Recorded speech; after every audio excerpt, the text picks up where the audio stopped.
So now we got to move on to the next question. Does God exist? You guys ready to go? Yes. All right, good.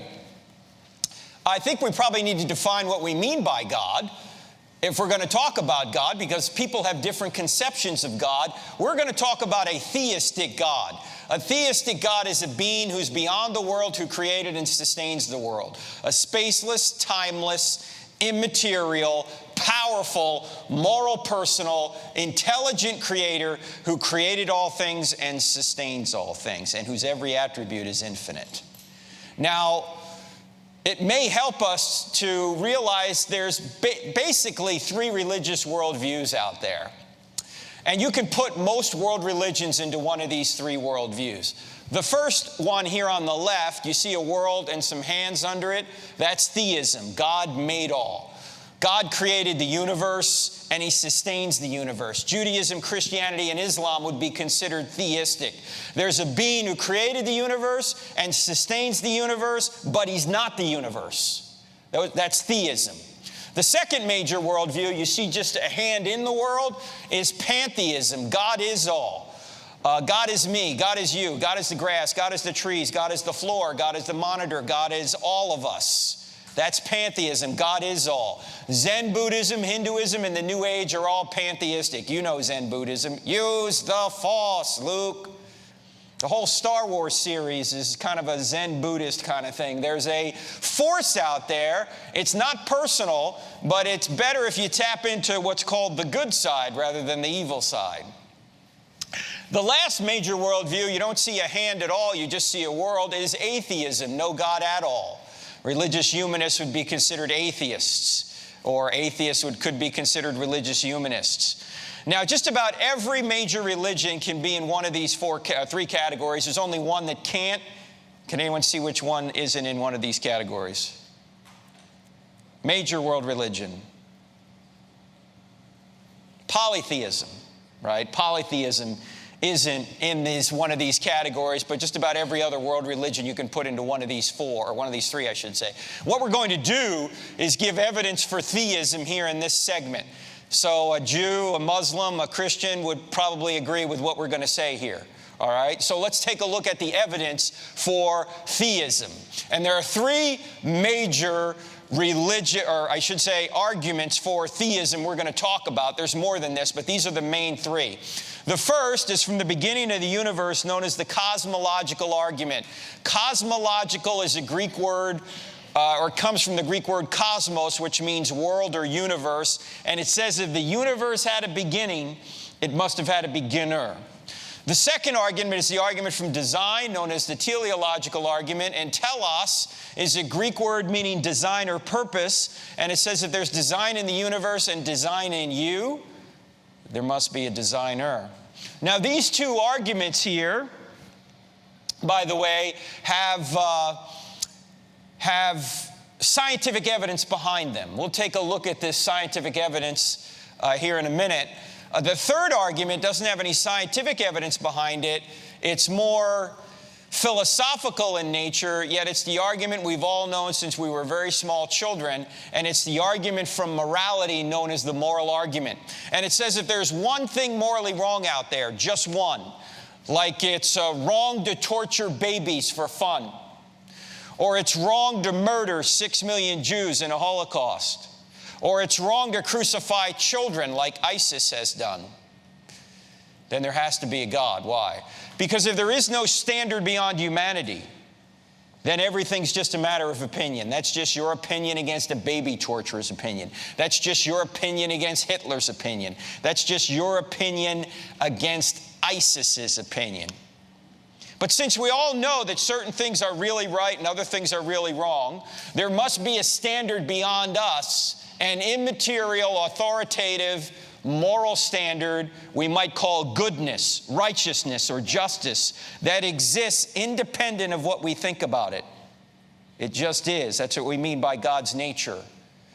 We'll look at that later. Let's start here at the first argument, the cosmological argument. And this is the argument that many say points back to the big... Now, I know some of you who are Christians may be going, Frank, you know, we're Christians in here. We don't believe in the Big Bang. You guys don't believe in the Big Bang? I believe in the Big Bang. I just know who banged it. In fact, the evidence for the Big Bang, the creation event, is so good, you even have atheists admitting it. For example, Stephen Hawking up the road here in Cambridge puts it this way: almost everyone now believes that the universe and time itself had a beginning at the Big Bang. He's probably the most famous physicist in the world today. And he admits that space, time, and matter had a beginning out of nothing. Now, he tries to come up with another explanation other than God for the beginning, but he's admitting the data, that space, time, and matter had a beginning out of nothing. His explanation for how we got here is in his book, The Grand Design. I don't know if you've seen that book. It's about 5 years old. And on page 181, he says this: because there is a law like gravity, the universe can and will create itself out of nothing. To which John Lennox, who I mentioned last night, said, when nonsense is spoken by brilliant scientists, it's still nonsense. A law like gravity creating the universe out of nothing. What's he talking about? First of all, there was no law of gravity. There was nothing. No space, no matter, no time. Non-being. What is nothing? Aristotle had a good definition of nothing. He said, nothing is what rocks dream about. That's nothing. There was no law of gravity. And even if there was a law of gravity, gravity doesn't create anything. Gravity just does the same thing over and over again. Once there's a material world, then gravity will describe what happens to certain bodies. But it's not a creative force. So Hawking is grasping for something other than God, but he's admitting the data that space, time, and matter had a beginning out of nothing. Now, another cosmologist by the name of Alexander Vilenkin. By the way, a cosmologist is not somebody that puts on your makeup, okay? A cosmologist is somebody that studies the origin of the universe. He's a Russian cosmologist who is an agnostic on the question of God. He doesn't know whether God exists or not, but here's what he said in his book, Many Worlds in One. He said, with the proof now in place, cosmologists can no longer hide behind the possibility of a past eternal universe. There is now no escape. They have to face the problem of a cosmic beginning. In fact, 4 or 5 years ago, when Stephen Hawking had his 70th birthday party, Alexander Vilenkin went to visit him, and at the birthday party, Vilenkin gave a paper where he talked about the beginning of the universe. I guess these scientists, in order to have fun, give papers at birthday parties, right? So he read this paper that he wrote about how all the evidence that we have right now points to the fact that the universe had a beginning. Again, he's an agnostic, but he's saying, look, it had a beginning.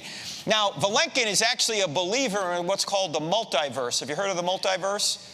That there are many universes out there, and our universe just appears to be designed, even though it really isn't, because just by the luck of the draw, we happen to have a universe with these kinds of characteristics about it, and that's why we're here. But even Vilenkin said, even if there are other universes out there, and by the way, there's no evidence there are other universes out there. There's no way to detect these other universes. But he says, look, even if there are other universes out there, all of them together would still need a beginning. So it would seem to me that if it still needs a beginning, you still need a beginner, right? Now, what is the evidence that's having these scientists and virtually all scientists saying the universe had a beginning? Well, here's the scientific evidence, and I have it in an acronym, SURGE, S-U-R-G-E. This will help you remember why we know the universe had a beginning. This is the scientific evidence. There's philosophical evidence we'll look at as well. And I'll just list what each of these letters stand for here, and then we'll spend just a few minutes on each one of them to show you why these scientists are saying the universe had a beginning. The S stands for the second law of thermodynamics. The U stands for the fact that the universe is expanding, and you'll see why that implies a beginning here in a few minutes. The R stands for the radiation afterglow, which actually is the remnant heat from the initial Big Bang explosion. We'll look at that in a few minutes. The G stands for great galaxy seeds. We'll get to that. Hang on. And E stands for Einstein's theory of general relativity. So these scientific reasons are why scientists are saying, look, the universe had a beginning. So let's look at each one of these in order. We'll start with the second law.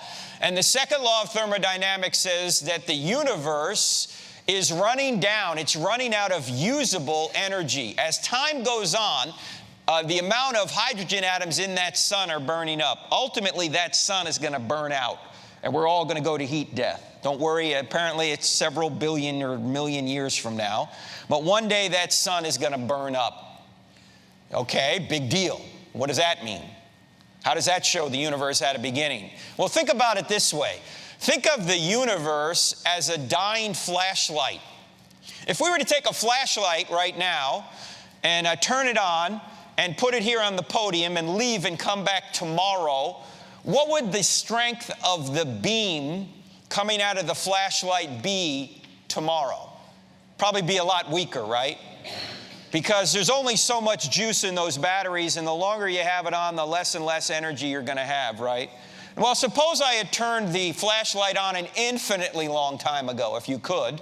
Would there be any light coming out of it today?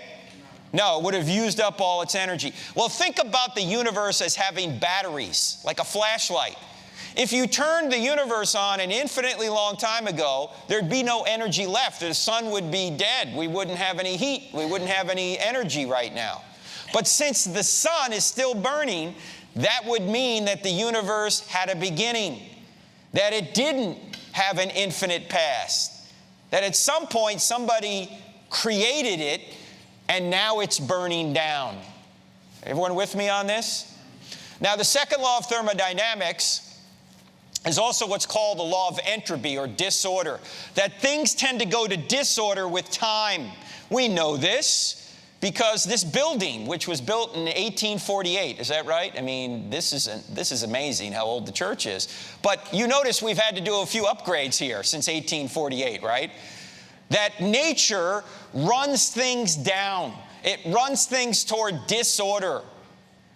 You see, nature will take a building and turn it into a pile of bricks, but nature will never take a pile of bricks and turn it into a building. You need somebody to order it. Things go to disorder. We learn as we get older. The second law of thermodynamics affects us because when you get older, you get dresser disease. That's when your chest falls into your drawers. You know that?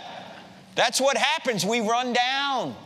Everything's running down. Well, if everything's running down, somebody must have wound it up in the beginning. And if the universe was infinite, we would have all run down a long time ago, but we haven't completely run down. So the universe had a beginning. This second law of thermodynamics is one of the most fundamental rules of all science, or laws of all science. In fact, this is sort of a closed area of inquiry in science. Nobody investigates whether or not you can make, say, a perpetual motion machine.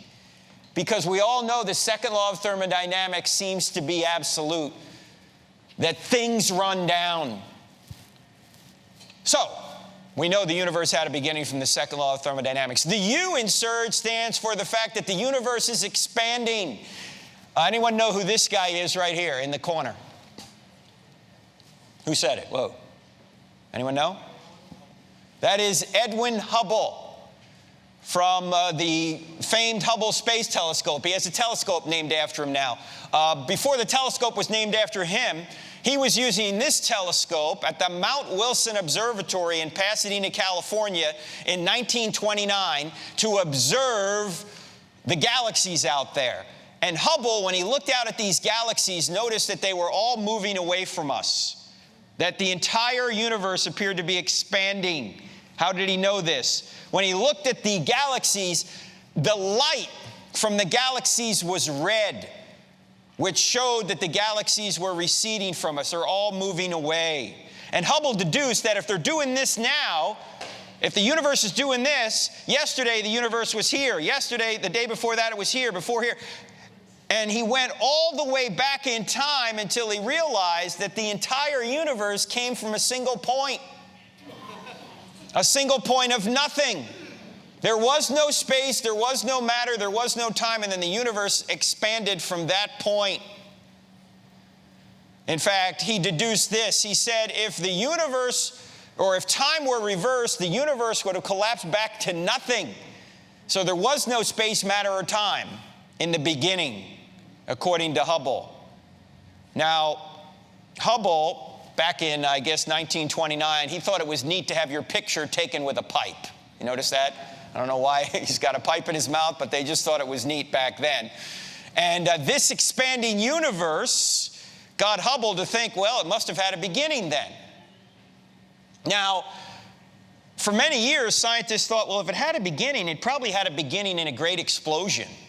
But they thought there should be some remnant heat from that explosion still out there, but nobody bothered to look for the heat until two scientists discovered it by accident in 1965 at Bell Labs in Homedale, New Jersey. And that leads us to R, the radiation afterglow. This is Robert Wilson and Arno Penzias. And they discovered the remnant heat from the initial Big Bang explosion. This is literally the smoking gun to the Big Bang. There's heat still out there from the initial explosion. It's just a couple of degrees above absolute zero, but these guys discovered it in 1965, and they won Nobel Prizes for it in 1978. It would be like this. Suppose you're cooking cookies in your oven, and you open the oven, you take the cookies out. There's still heat coming out of the oven, right? Well, there's still heat coming off the universe right now from the initial explosion. And these gentlemen discovered it. And one agnostic astronomer by the name of Robert Jastrow said that when this discovery was made, this put the nail in the coffin of the last doubting Thomas who thought the universe was eternal. Because scientists 100 years ago thought the universe was eternal. It didn't have a beginning. But after they started making these discoveries, by 1965, they said, look, this theory, which was called the steady state theory, that the universe was eternal, this theory can no longer be believed. After we've discovered the smoking gun to the Big Bang, the last doubting Thomas has been convinced that the universe isn't eternal. It actually had a beginning. Now, scientists thought that if the universe did have a beginning, that there should be some temperature variations in what's called the radiation afterglow. And this acronym here, COBE, COBE, stands for Cosmic Background Explorer. It's a satellite. They tried to discover temperature variations in that radiation afterglow. They couldn't discover them from the Earth. They were going to have to put a satellite up to do so. And they were going to put the satellite up on the space shuttle, the United States Space Shuttle, so they could look at these temperature variations. But in 1986, the Challenger space shuttle exploded off the launching pad, and the space shuttle program was canceled for a while. So they actually put the satellite up on a rocket in 1989, and they put it up into orbit, and it circled the Earth for 3 years, measuring the temperature variations in the radiation afterglow, the remnant heat from the initial Big Bang explosion. And finally, by 1992, they had enough measurements to draw a conclusion. And this is the G, called the Great Galaxy Seeds, in our evidence here. And what they discovered were temperature variations that were so precise, down to 1 part in 100,000. And according to the theory, these temperature variations allowed the galaxies to form in the early universe. And this was discovered, as I said, in 1992. They won Nobel Prizes for discovering this in 2006. In fact, the man who really headed the expedition was a man by the name of George Smoot. Here he is. And he taught at UC Berkeley. And he wrote a book called Wrinkles in Time. And Stephen Hawking, look at his endorsement right on the cover of the book. He said, "The scientific discovery of the century, if not all time." Now, that may have been a bit of an overstatement.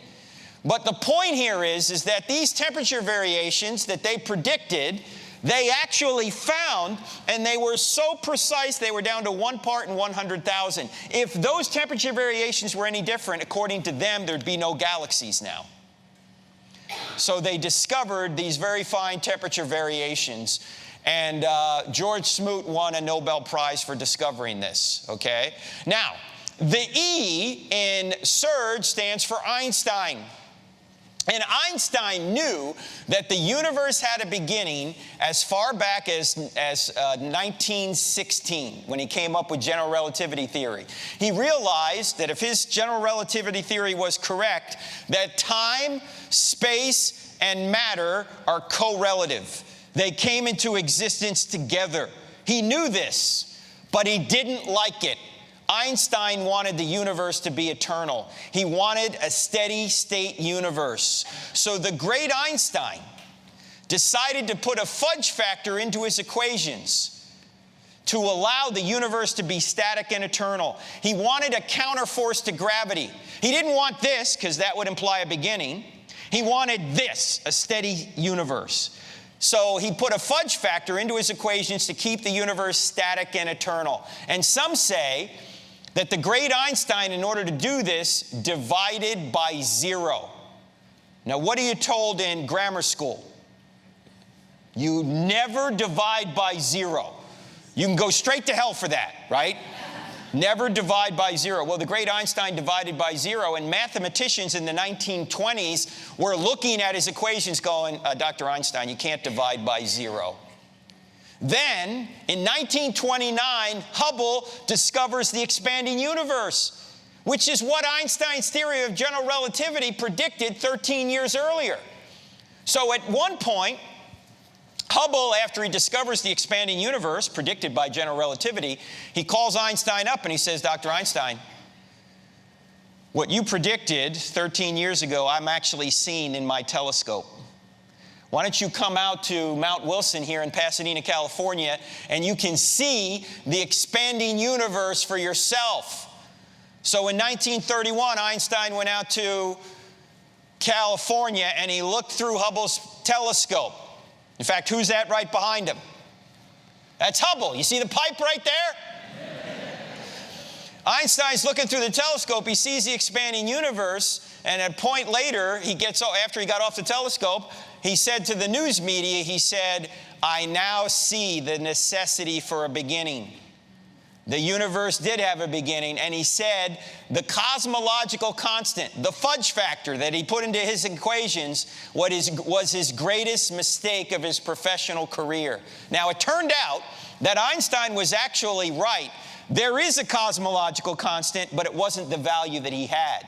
The cosmological constant is now known as dark energy or dark matter that is actually accelerating the expansion of the universe right now.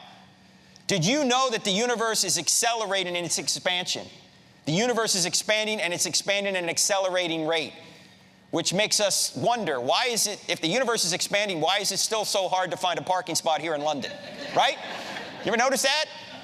But yes, it's expanding at an accelerated rate, and we don't know why. We call it dark energy or dark matter, and that dark energy is fine-tuned to 1 part in 10 to the 160th power.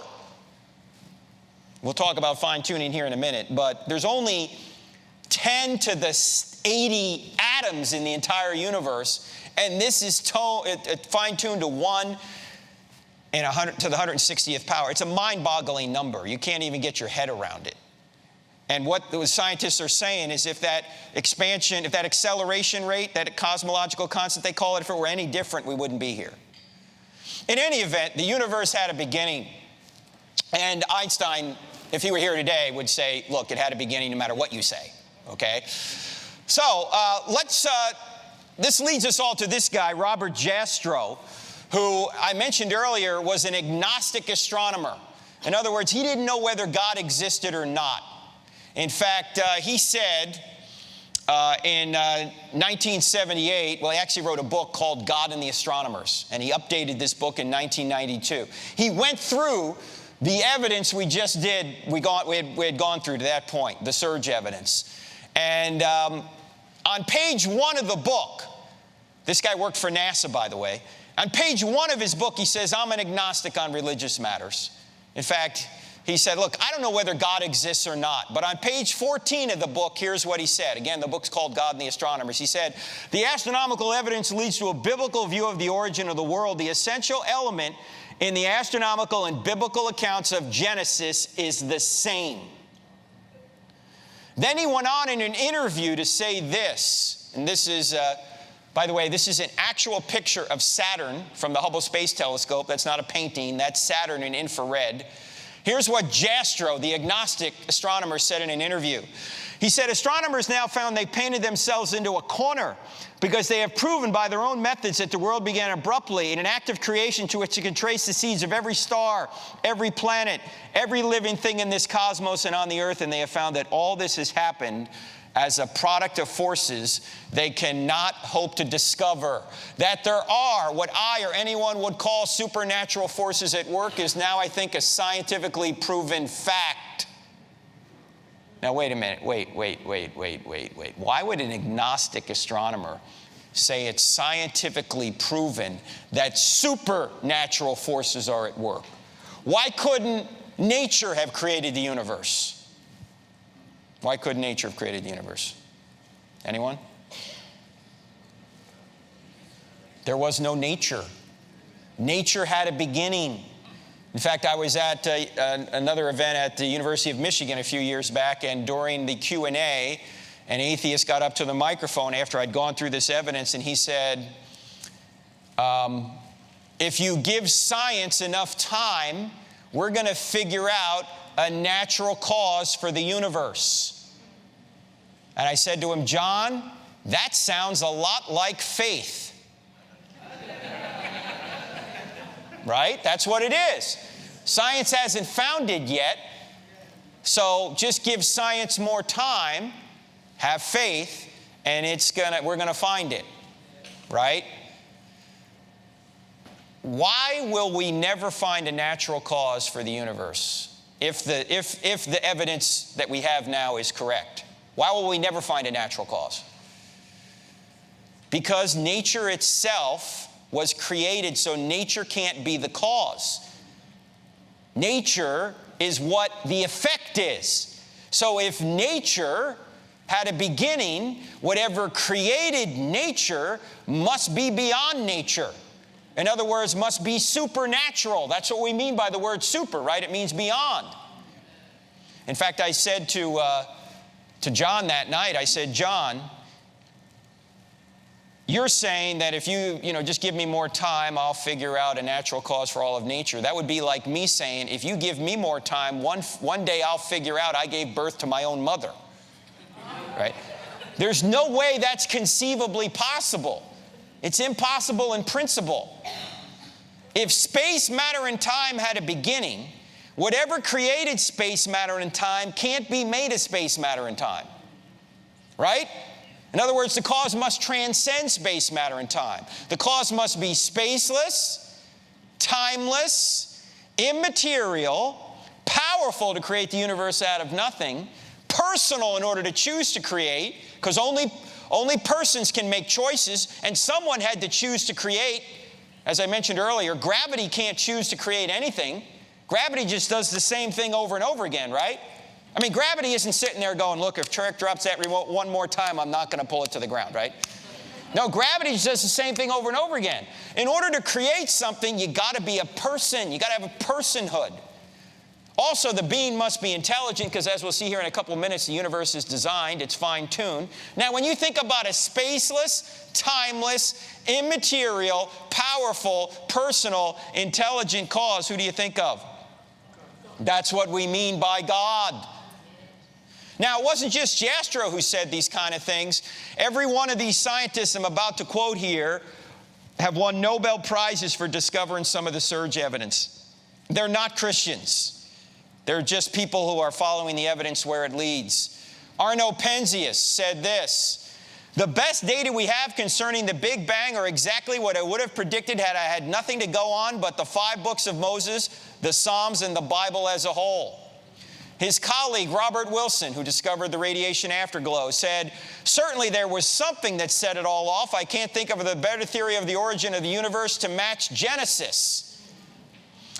George Smoot, the guy who taught at UCal Berkeley, said this: there is no doubt that a parallel exists between the Big Bang as an event and the Christian notion of creation from nothing.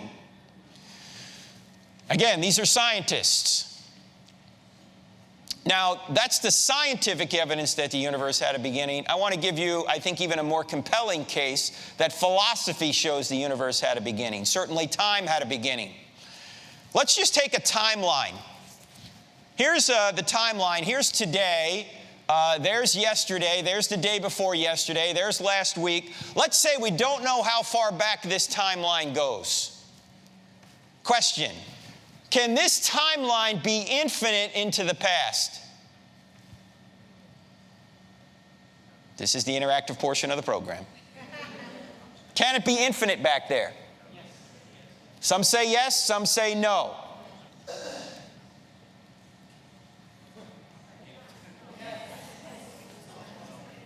All right, let me ask you a question. What is the definition of an infinite? Something that has no end, right? Well, here we are today. We're at the end. So can this line be infinite? No, because an infinite has no end, right? It can't be infinite. And can you add anything to an infinite? No, by definition, an infinite, whatever it is the sum of all possible numbers. But tomorrow, when tomorrow comes, we're going to add another day. And the day after that, we'll add another day. And the day after that, we'll add another day. You get the idea. So this timeline, no matter how far back it goes, can't be infinite. It had to have a beginning. In fact, in order for today to arrive, there can't be an infinite number of days before today. Why not? Because today never would have arrived. Why? Because if there's an infinite number of days before today, you'd always have to live another day before today got here. Why? Because there's an infinite number of them. I know this can give you intellectual constipation. But think about it. If the past were infinite, today never would have arrived. But since today is here, there must have been a beginning. So time had a beginning. Now, this is what general relativity shows you as well, that space, time, and matter are correlative. They came into existence together. So all this comes together from the science and the philosophy to show that the universe had a beginning. The universe had a beginning. So if the universe had a beginning, we've got two options. Either no one created something out of nothing, which is the atheistic view, or someone created something out of nothing, which is the theistic view. Now, here's my only question. Which view is more reasonable? That no one created something out of nothing, or that someone created something out of nothing? What do you think? Someone, right? I was at Texas A&M in Texas, a college down there a few years back, and I put this slide up, and one atheist said, "Oh, I think number one is more reasonable." I said, "Number one? Hang on, let's take a look at number two." Number two says someone created something out of nothing. Now, that's a miracle, right? Because you got someone creating something out of nothing. That's a miracle. But at least you got a miracle worker. You got someone. Number one is a miracle with no miracle worker. That's clearly absurd. In fact, I said to the audience at Texas A&M that night, I said, to show you how seriously we all take the law of causality. And by the way, the law of causality does not say everything has a cause. The law of causality says everything that comes to be has a cause. There has to be something out there that didn't have a cause. There has to be something out there that is what Aristotle would call the unmoved mover, or the Bible would call the great I am.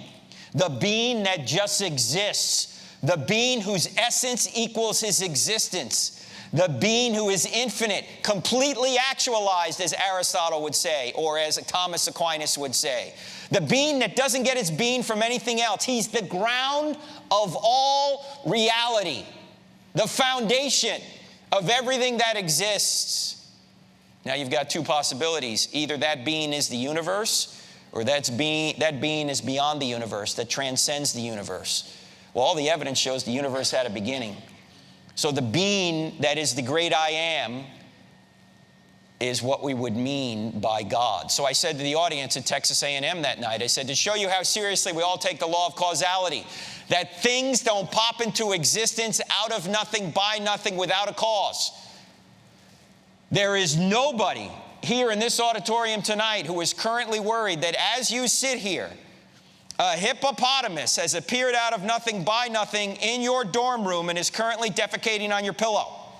Right? You don't worry about that, right? Because you know that things don't pop into existence out of nothing, by nothing, without a cause. You're not worried that as you sit here right now, a rhinoceros is going to appear out of nothing, by nothing, right here in this auditorium and charge into the audience. You're not worried about that, right? Things don't happen that way. And if the atheists are trying to tell us that the universe could pop into existence out of nothing, by nothing, without a cause, then why doesn't everything do that? Why don't MacBook Pros pop into existence out of nothing, by nothing, without a cause? Could have saved me $3,000 if I had just been more patient, right? Why don't Mercedes Benzes pop into existence out of nothing, by nothing, without a cause? Or Teslas? Why don't they do that? If you're hungry after we do this seminar today and you want to have a pizza, does it make sense to order one? Or should you just sit there at home, wait, and hope that one pops into existence out of nothing, by nothing, without a cause? I'm telling you, it's the atheists that have all the faith. They're believing that the universe could pop into existence out of nothing, by nothing, without a cause. At least some of them are saying that now. So, my question to atheists is this. If there is no God, why is there something rather than nothing at all? If there is no God, how did any of this get here? If they try and say the universe has always existed, I'm going to say surge, and the end of infinite time is impossible. The universe, the time had a beginning. And by the way, this answers the question, because you always get the question, who made God, right? What's the answer? No one. He is the unmade maker. He's the uncreated creator. Look, if you're timeless, do you have a beginning? No, he's timeless. That's the point. He is the uncreated creator. He is the unmoved mover. You know, for many years, atheists had no problem believing in an eternal universe. They thought the universe was eternal. And now, suddenly, they're having a problem believing in an eternal God. Why? If you can believe in an eternal universe, you certainly can believe in an eternal God, right? They just don't like where the evidence is leading. In fact, you might wonder, you might say, how do atheists respond to this? Poorly, all right? In fact, does anyone know who Lawrence Krauss is? Has anyone heard this name? Lawrence Krauss is a physicist. He teaches in Arizona in the United States. He's a very good presenter. If you look him up on YouTube, you'll enjoy watching him. But he's an atheist. He's not just an atheist. He's actually an anti-theist. In fact, he says, I'm an anti-theist like my friend Christopher Hitchens. When Hitchens was around, he didn't not just believe in God. He didn't want there to be a God. He was against God. And that's what Krauss says he is as well. And he wrote a book a few years back called A Universe from Nothing, in which he tries to show how a universe like ours could come into existence out of nothing and by nothing, without God. Unfortunately for Krauss, his definition of nothing isn't really nothing. It's something. He talks about quantum vacuums. Well, a quantum vacuum is something. And he's saying the universe came from a quantum vacuum. Well, a quantum vacuum, if it did come from a quantum vacuum, someone has to ask, where did the quantum vacuum come from? Right? Now, this was not lost on a comedian in our country by the name of Stephen Colbert. And a few years back, Colbert had a program where he would invite guests on and interview them. And Colbert invited Lawrence Krauss to come on his show. And when a comedian can see through the errors in your book, it's fun. So I want to show you the interview that Stephen Colbert had with Lawrence Krauss on Krauss's book, and then we'll talk about it. You guys ready? Yeah. Here we go. Okay, doctor. Sweep away thousands of years. That's Colbert. Of mystery and awe at creation. that led the greatest minds in civilizations all over the world to lead to one point, a single divine loving creator. Destroy it. Why is there something instead of nothing? It's really easy because nothing's unstable. And in fact, there's no evidence for any deity. Everything we know about the laws of physics, which are remarkable, and have changed everything about the way we think about the universe, what nothing is and what something is. This table here is mostly empty space. This table cost me $500. You tell me I got ripped off? Well, no, wait, let's go back a second, okay? Nothing is unstable. What do you mean that nothing is unstable? Nothingness is nothingness. Well, the physics has changed what we mean by nothing. In fact, nothing is an empty space, is a boiling, bubbling brew of virtual particles popping in and out of existence. Oh, wait, so no, that's fast, not nothing. That's something. Why Why are those see them. virtual particles there? Because of the laws of quantum mechanics. And they tell us that even though you can try and count and see what's in there in empty space, you'll see nothing. But in fact, one of the biggest mysteries, and the reason I wrote the book, one of the greatest discoveries of the last 50 years is that, in fact, empty space weighs something. Empty space weighs something. In fact, it's the dominant stuff in the universe. Nothing So I is almost everything. am never going to lose those last 5 pounds. Okay, you say there are 3 different types of nothing. That's right. What are the 3? I didn't know there was such a variety. A sampler platter of I would have thought you'd be an expert on it, but on in any nothingness? case, Yes. in any case, there are 3 different kinds of nothing. First, empty space, which I'd say is probably the nothing of the Bible, an eternal, dark, empty void. Do you mean like a true hard vacuum? That's nothingness you're talking about? Most people would have thought that would be nothing. That's what I think nothing is. And then I tell you Also, that, Baltimore. but then if I tell you that kind of nothing actually is unstable, if you wait long enough, that kind of nothing will always produce particles. By saying that it will, if you wait long enough, the laws of quantum mechanics tell us that particles will burp out of empty space and eventually fill up a universe. It's really remarkable.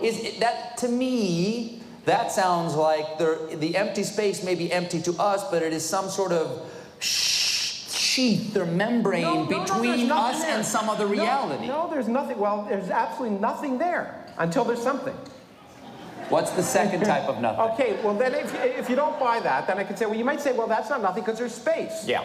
Well, it turns out if you apply quantum mechanics to gravity, then in fact, space itself becomes dynamical, and universes, spaces themselves, and time can pop into existence where there was none before. So in some theoretical end space, before the moment of creation, there can be no time and no space and no energy? And no energy. Zero and then energy. Suddenly, from nowhere and from nothing, comes something and somewhere. And all sorts of stuff, and it sounds like the ultimate free lunch, and yes, it is. It is. It is, and and what's remarkable is it's possible without any supernatural shenanigans. But so listen, stop with that. Why? Why is what you're doing, whatever this is? Because obviously, because I am not in the priesthood, I can't understand the scrawls on the blackboards you people down at, where are you? Well, that's why I wrote the book, so you could. Where are you? You're Arizona State. Arizona State. Okay, you priests of theoretical physics, you can explain to each other what you mean with your language of math, and I have to take that on faith. No, in fact, you should be skeptical. I am. And in fact, you should. I know. And that's why you should. That's why I tried to find the arguments in the book. But I will never read it. So why other people should? You should buy it. Buying it is important. Buying is good. Okay, but why does what you're saying have to be an attack on my God? It doesn't have to be an attack. But that's all you've done. You've attacked my God for the last 6 minutes. No, you have. All I've said is you don't need him. That's an attack.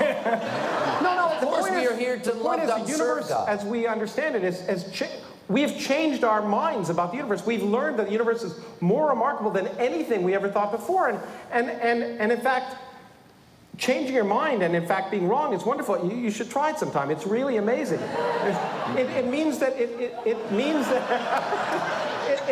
the fact that the universe is more remarkable than the fairy tales that were talked about by Bronze Age illiterate peasants before we knew the Earth orbited the sun. You're not attacking at all, but go ahead. No, but I mean, but Leslie, we so should you celebrate. say, so you We should believe there's no celebrate. God?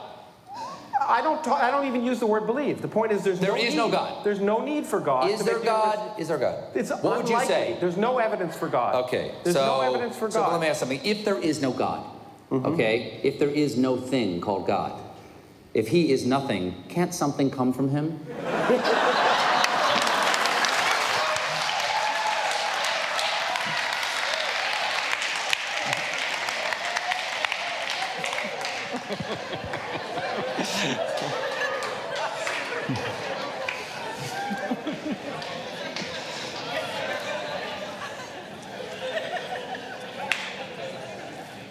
That's pretty bad, isn't it? If you have a talk show host, a comedian that can do that to your theory. If he is nothing, can something come from him? In fact, notice what Krauss was saying during the interview. He was basically saying that space, matter, and time can come into existence as long as you start with space, matter, and time. Did you see that? Remember he kept talking about, well, if you wait long enough, what's this wait business? There's no time, right? I mean, he says if you wait long enough, and then he also says, according to the laws of quantum mechanics, where laws come from? They come from lawgivers. The law of gravity, he's assuming what he's trying to prove. Do you see the problem here? So Krauss's book, and I critique his book in our book, Stealing from God, in the first chapter, if you're interested in going further. The other theory that is very popular now to try and avoid the beginning and the design beginning, we're about to look at design here a little bit later, is something called the multiverse. I mentioned that earlier, the multi-universe theory. And a number of years back, the magazine National Geographic took the liberty of drawing for us what the multiverse might look like. Here it is. Self-generating universes, multiple universes grow like branches from a tree trunk in a model that allows the universe to create itself. Can you create yourself? No. I don't know about you, ladies and gentlemen, but I'm not going to let some graphic artist down at National Geographic draw some sort of demented French horn to get me to believe that's how we got here. One scientist in the article was very honest. Here's what he said. He said, it's sort of like we're brushing our ignorance under the rug of the very early universe. Indeed. Now, this all led Robert Jastrow, again, the agnostic astronomer I mentioned earlier, who wrote God and the Astronomers, to end his book this way. He goes through all the evidence the universe had a beginning, and he gets to the very end of the book, and this is the last line in the book. Remember, he's an agnostic. Here's what he says. For the scientist who has lived by his faith in the power of reason, the story ends like a bad dream. He has scaled the mountains of ignorance. He's about to conquer the highest peak. As he pulls himself over the final rock, he's greeted by a band of theologians who've been sitting there for centuries. No doubt reading Genesis 1:1. The best evidence we have shows that Genesis 1:1 appears to be true. In the beginning, God, a spaceless, timeless, immaterial, powerful, personal, intelligent creator, created the heavens and the earth. That's the best evidence we have. All right, let's keep moving. We'll go to the fine-tuning argument, and then we'll take a break. So the second argument for God is the teleological argument, and this can go back to William Paley, who actually said, look, if you found a watch in the woods, would you think it was made by natural law? You know, or you're walking along out here on the street and you see right there on the sidewalk a diamond-studded Rolex. So you pick that up and you go, I'm not going to turn this in. This was made by the wind and the rain. Now, you'd say if there's a watch, there's got to be a watchmaker. Well, it turns out that both the universe and life they appear to be designed anyway. And they're even more designed than what we might say a watch is like. And we just talked about how the universe came into existence out of nothing. We're now going to try and show that the universe came into existence out of nothing with extreme precision. And for that, I want to go to a guy who wrote something that I don't know if you've ever seen, but has anyone seen this name before? Chuck Lorre. Does anyone know who this guy is? Who is he? Yes, he is a producer of American TV shows, one's called The Big Bang Theory and some others. He, at the end of these programs, will put something up on the screen after all the credits have run, and he'll put it up on the screen for maybe 2 seconds. And there's no way you can read the whole thing without having a DVR and pausing it and reading it. And I happened to notice one that he put up at the end of one of these programs, and here's what it said, okay? He's a TV producer. I don't know what his religious beliefs are, but here's what he said. In no particular order, I could not or would not exist without air, food, water, gravity, tides, the moon, the sun, night, civilization, the laws of physics, the laws of thermodynamics, the law of the land, ancestors having sex, DNA, viruses, bacteria, plants, animals, oceans, ice caps, the kindness of strangers, the Big Bang, familial bonds, smart people, brave people, memory, medicine, the periodic table of elements, tribal instincts, magnetic fields, weather, Earth's molten core, rotating Earth, tilted Earth, tectonic plates, sleep, death, heat, consciousness, evolution, teachers, and the miraculous self-regulating chemical factory that is my body. Other than that, I like to think of myself as a self-made man. I mean, think about all these things we're dependent on to even be here. And some of these things he mentions in here in a fun way are actually new discoveries in science. New discoveries over the past 50 or 60 years. What these scientists have discovered is something called the fine-tuning of the universe. As I say, just in the past 50 or 60 years, what they've discovered is there are certain aspects about our universe, constants of nature, laws of nature, that are so precisely designed, initial conditions of our creation, that are so precisely designed, they are just where they need to be, that if they were slightly different in either direction, just slightly, there would be no universe, there'd be no life. In fact, let's start at the beginning. This is the beginning of the universe. Stephen Hawking, again an atheist, puts it this way. He says, with the proof, or he says, if the expansion rate of the universe was different by 1 part in 1,000 million million, a second after the Big Bang, the universe would have collapsed back on itself or never developed galaxies. In other words, if the expansion rate from the very beginning was slightly different from what it really was, there would be no universe, there would be no life. Now, this actually is an underestimate by Hawking, but he's showing that the initial conditions of the universe were just right, balanced on a razor's edge, change change the expansion rate either way, we're not here. Now, you can't make any evolutionary argument to account for this. Why not? Why can't you say, well, the expansion rate evolved to this point? Can anyone see why? Because these are the initial conditions of the universe. This is from the very beginning, a second after the Big Bang. So there's no evolution going on here. These are the initial conditions. The same being that created space, matter, and time appears to be the same being that created the expansion rate to be just what it is. Also, the gravitational force, if it were altered by 1 part in 10 to the 40th power, we wouldn't exist. Now, what's 1 part in 10 to the 40th power? That's 1 part in 1 with 40 zeros following it. You say, Frank, I can't get my head around that number. I know, neither can I. Let me give you an illustration. Take a tape measure and stretch it across the entire known universe. That's a long way, by the way. Set the gravitational force at a particular inch mark on that tape measure. I realize gravity's not measured in inches. This is just to give you a scale idea in your mind. If you were to move the strength of gravity 1 inch in either direction across the scale as wide as the entire known universe, we wouldn't be here. Now, there's only 3 possible reasons for that value being right where it is. Physical necessity, it had to be there.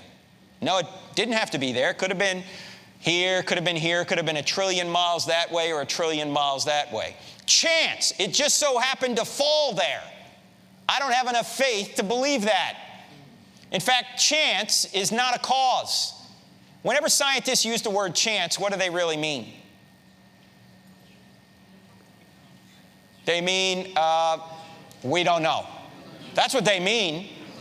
I mean, there's not a force out there known as chance that causes things, right? Who caused this? Chance. He was just here. No.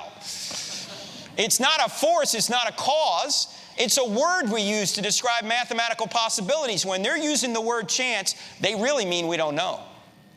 After physical necessity and chance, the only other option I can think of is design. Somebody designed it to be right there. That seems to be the best explanation. The same being that created the universe is the same being that said, this will be the gravitational force. This will be the expansion rate.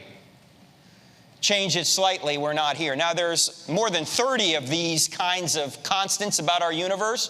Change any one of them, we don't exist. Also, you can make an argument that our solar system is designed with us in mind. Where are we in the solar system? Right there, third rock from the sun.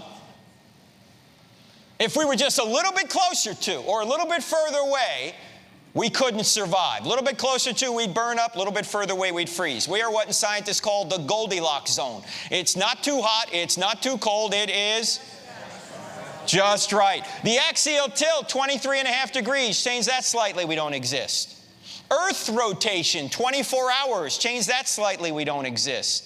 The size and distance of the moon from us. Change that slightly, we don't exist. Oxygen in this room right now is 21%. If it were 15%, we'd all suffocate. If it were 25%, spontaneous fires would break out.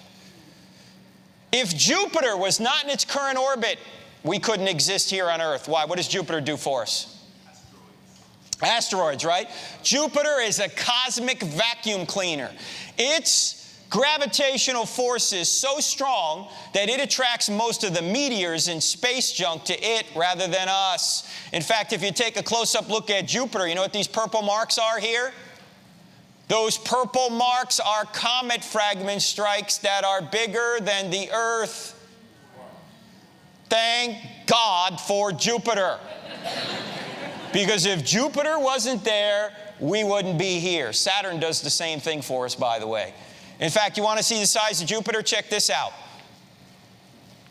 There's Jupiter, Saturn, Uranus, Neptune, Earth. Look at poor Pluto down here. You know, Pluto recently has been demoted as a planet. I don't know about you, but I think it's size discrimination. All right, take a look at this. You can hardly see Pluto. There it is. Take a look at this. That's Arcturus. That's another star in our galaxy. Here's the sun over here. Jupiter is 1 pixel in size on this scale. Earth is invisible. Pluto? Forget about it. All right, keep an eye on Arcturus now. Where is Arcturus now? Right here, left of the white star Rigel. See that there? That's Antares. That's another star in our galaxy. The sun is 1 pixel in size on this scale. Jupiter is invisible. Earth, Pluto, forget about them.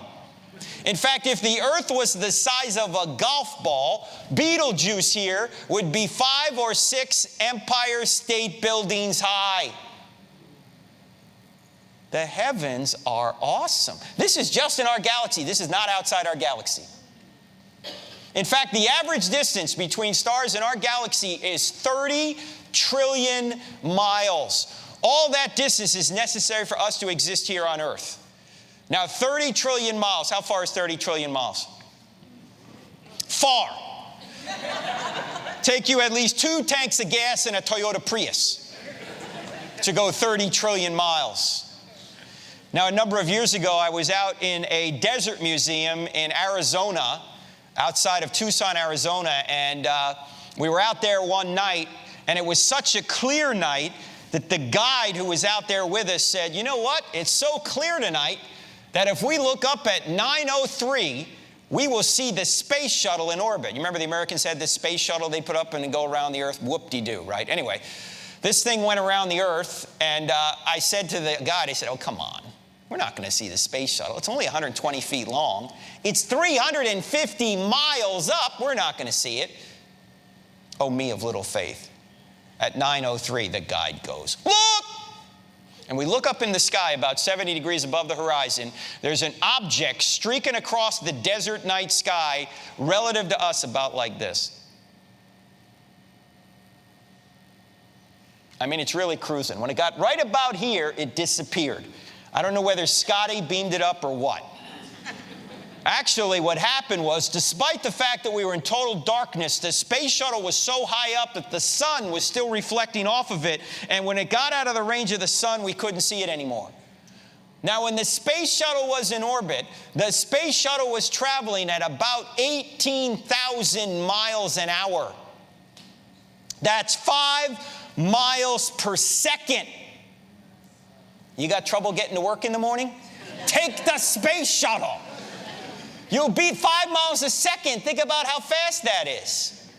So I did a little calculation to try and figure out how long would it take us if we could get in the space shuttle and go from our star, the sun, to another star in our galaxy, an average distance away, 30 trillion miles. In other words, how long would it take us to go 30 trillion miles at 5 miles a second? How long do you think it would take us? A long time, yeah. It would take us 201,450 years. That means if you got in the space shuttle at the time of Christ and started traveling from our star, the sun, to another star in our galaxy, an average distance away, you'd be less than 1/100th of the way there right now. And we're going to explore space. No, we're not. We're not going anywhere in space. We can hardly get out of our solar system. It took us 9 years to get to Pluto. Who'd like to go to the next nearest star? We'll go. Get in, kids. Are we almost there yet, Dad? Another 200,000 years. Play some more Xbox. I mean, think about that. We're never going to get there. It's just too far. Not only that, it's too dangerous. Actually, let's suppose we somehow figure out warp travel, which, by the way, it would still take us more than 4 years, going at light speed, 186,000 miles a second, to get to the next nearest star. Can you believe that? But let's just say we figure that out. We get to another solar system. Actually, what I'm going to show you is a little bit disturbing, but I'm going to show it to you anyway. Suppose we get to another solar system, and we get on another planet, and we plant our flag, and then this happens.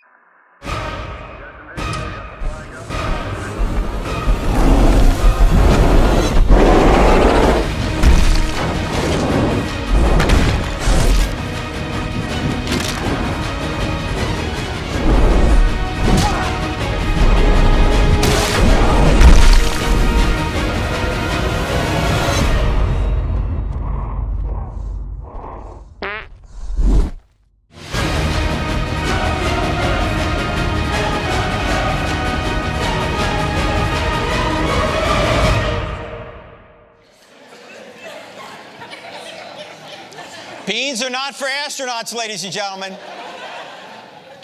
Now, to show you how analytical my wife is, I showed her that video, and then she smiled just a little bit, and she said, "That's illogical. There's no sound in space." Now, how many stars are out there? The number of stars that are out there are about equivalent to the number of grains of sand on all the beaches on all the earth. You see this picture here? On the left, this is from the ground. You see that little square right there? That's from the Hubble Space Telescope. Those are stars. Bodies, heavenly planets, heavenly bodies, planets. February 1st, 2003, the President of the United States went into the East Room in the White House. It was Saturday afternoon. They turned the TV camera on. Every major network, including the international networks, covered his address. Saturday afternoon, why? It was President Bush. He looked into the camera and he said, "My fellow Americans and our friends all around the world, today our nation experienced a great tragedy. Upon re-entry into the atmosphere, the space shuttle Columbia burned up in the skies over Texas. There are no survivors. The Columbia is lost. The president then went on to quote from Isaiah chapter 40 and verse 25. Why Isaiah chapter 40? Because in Isaiah chapter 40, God is speaking. And what does God say? To whom will you compare me, or who is my equal, says the Holy One. In other words, you want a comparison? You want to know what I'm like, God says? Here's what he says. Lift your eyes and look to the heavens. Who created all these stars and named them one by one? Because of his great power and mighty strength, not one of them is missing. The president then looked back in the camera and said, the same God that created and named all those stars is the same God that created and knows the names of the 7 astronauts who perished today. While they did not return safely home to us, we can all now pray they've all returned safely home. You want to know who God is like? Most Christians have the wrong idea of who God is like. We think God is a big angel. No, God is not a big angel. You want to know what God is like? Meditate on the attributes of God. Spaceless, timeless, immaterial, powerful, moral, personal, loving, just, intelligent, all-knowing. Meditate on those attributes. Then remove all limits from your mind. That's God. When you consider a being like that, might you then realize that when something goes wrong in your life, according to our standards of wrong, that maybe he has a reason we don't know about as to why he's allowing that? Why is there a second commandment? Thou shalt make no graven image. Because any image you make of an infinite being necessarily limits his majesty. You can't draw a picture of an infinite being. Oh, you can draw a picture of Jesus. Why? Because Jesus has two natures. He has a divine nature and a human nature. You can draw a picture of Jesus' divine nature. You can't draw a picture, you can draw a picture of Jesus' human nature. You can't draw a picture of Jesus' divine nature. It's unlimited. And that's why both the Old and the New Testament say the heavens declare the glory of God. You want to know what God is like? Look to the heavens. His invisible qualities and divine attributes are clearly seen from what has been made, so that people are without excuse. In fact, that's how we know God exists. We know God by his effects. We see a creation, we know there must be a creator. We have a moral law written on our hearts, we know there must be a moral lawgiver. You see stars equivalent to grains of sand on all the beaches on all the earth. You get the idea of an awesome creator. Psalm 103 verse 11 says, God's love to those that fear him exceeds the height of the heavens above the earth. How high are the heavens above the earth? Stars equivalent to grains of sand on all the beaches on all the earth. 200,000 years at 5 miles a second between those stars. From our perspective, infinite. That's the point.